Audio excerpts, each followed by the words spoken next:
Man, how fast did Epstein regret telling Trump anything? All right, Donald, I'll see you around. Okay, Jeffrey, and good luck with that big secret you're keeping. Pretty wild stuff. Hey, man, shut the up. If there's a man bodier of wit, I've yet to meet him. Seriously, how are we supposed to take his signature seriously ever again? On top of sounding super incriminating, may every day be another wonderful secret also sounds like the tagline for a cologne for cheating husbands.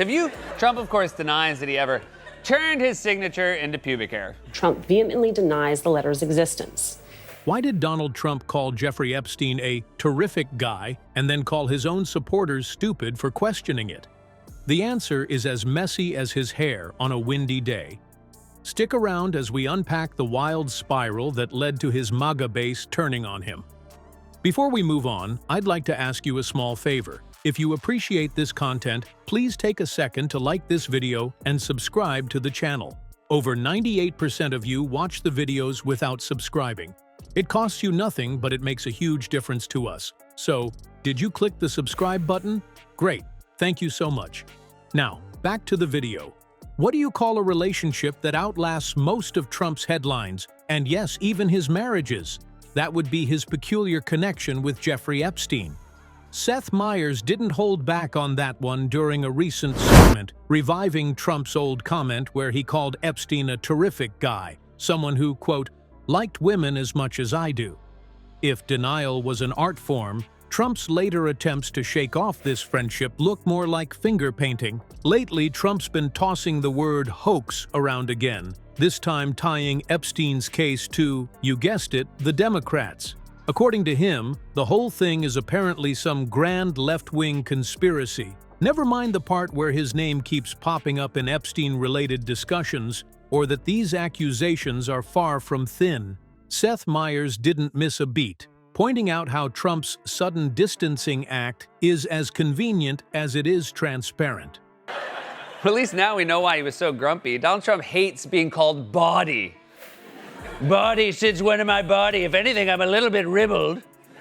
I don't have a lot of empathy for Trump, but it must have been such a stressful week telling everyone you have no secrets about Jeffrey Epstein, while in the back of your head you keep wondering, did I end that birthday letter? May every day be another wonderful secret.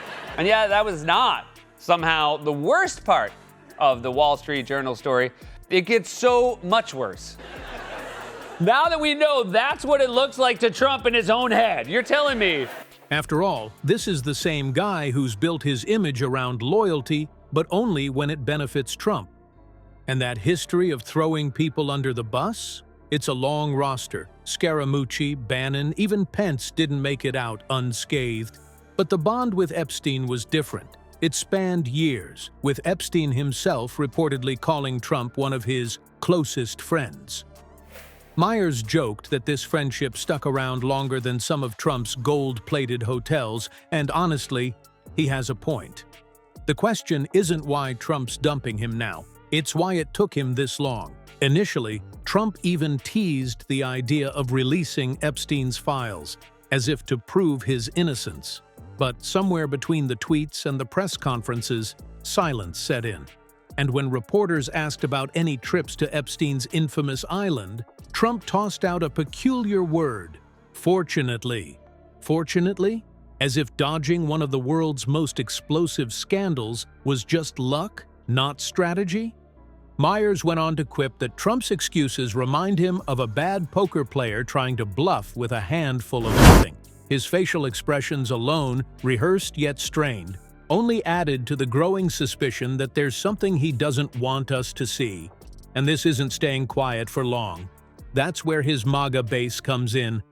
When your own supporters start poking holes in your story, it's a recipe for disaster. Or maybe just another rambly Truth Social post. What happens when Trump calls his own supporters stupid for asking about Jeffrey Epstein? Turns out, it's not the smoothest PR move. Once unwavering in their loyalty, parts of Trump's MAGA base are now starting to crack, and let's just say they're not taking it quietly. But only a little. I know he's ripped at the Wall Street Journal right now, but they did him such a favor saying it was bawdy, like he's some fancy count with a powdered wig and a dirty mind.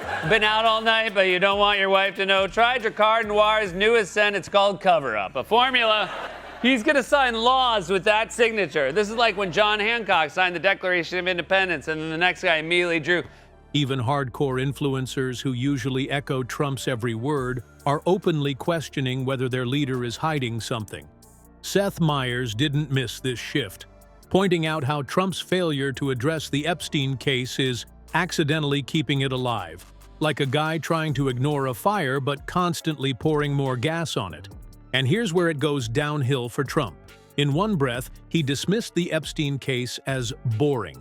In the next, he doubled down by blaming anyone he could think of: Obama, Biden, even Comey. That's right, somehow James Comey got roped into it. According to Trump, this is all some elaborate setup to smear him, which would maybe work if his own supporters hadn't started connecting some dots.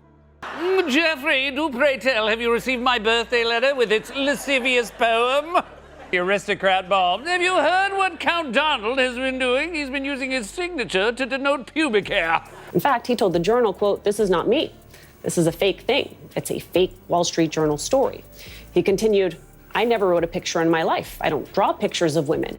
I never wrote a picture in my life. A few MAGA influencers who'd previously packed their timelines with pro-Trump memes are now sounding like skeptics, posting things like, "If he's innocent, why's he dodging?" Oof, that's gotta sting more than losing a Twitter poll. The insults didn't help either. When Trump called his base dumb for sticking with the Epstein topic, it only pushed them further away. One minute he's their champion, and the next, he's telling them to get over it?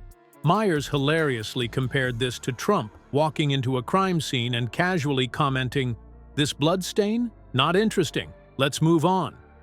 Clearly, downplaying isn't working. It gets worse when you think about the files Trump once promised to release but has since gone quiet about. People are wondering, what's in those documents that's keeping him so defensive? Now, his deflections and finger-pointing are starting to feel less like strategy and more like panic. As Meyers said, it's cracking under pressure. And here's the destructive irony. The harder Trump tries to bury the Epstein narrative, the more it turns his own base against him. Trump's handling of the Epstein controversy might be his most self-destructive act yet, and not just because of the accusations themselves. His attempts to downplay it, while simultaneously insulting his supporters, are tearing apart the very foundation of his MAGA movement. When even his loyal fans are asking questions and MAGA influencers are hinting at doubts, it's hard to argue the cracks aren't showing. Seth Meyers summed it up best. When a man says nicer things about a terrorist than the voters who put him in office, maybe it's time to ask who's really doing the Democrats' work. What happens next? Stay tuned.